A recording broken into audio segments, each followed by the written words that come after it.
Also, we have a new post on the Tool Black Bag blog called Manipulating the Stanton Concepts RKS. The post was posted by, and I'm going to butcher this name because it's got one of those letters with the dots above it that I don't know how to pronounce, but it's Tom Ekloof. I'll read the first part of the post here just as a teaser. It's a very detailed post with a lot of pictures and explanation and links to other resources about this particular lock if you're interested, but it is a fascinating little lock. I recommend you go check out the blog post. So this is the first part of the article here.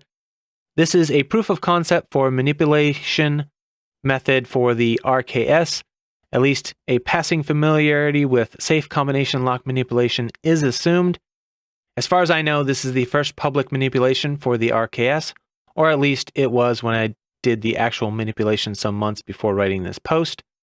I'll provide a quick rundown of how the RKS lock works, but I suggest reading Han Fei's excellent write-up for more in-depth information, which that article is linked in the blog post for anyone interested.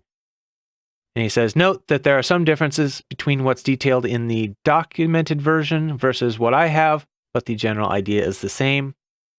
The article goes on to say that the RKS cam lock innards resemble a hybrid of a fixed drive pin combination lock and a disc detainer lock. Like both disc detainers and combination locks, it has several discs with gates on them, i.e. wheels in combination lock terms, but the RKS dock uses discs, so I've stuck to that same terminology here. 5 in my version, and the drive disc is equivalent to the cam. Like in combination locks, the gates can use the full 360 degree of the disc.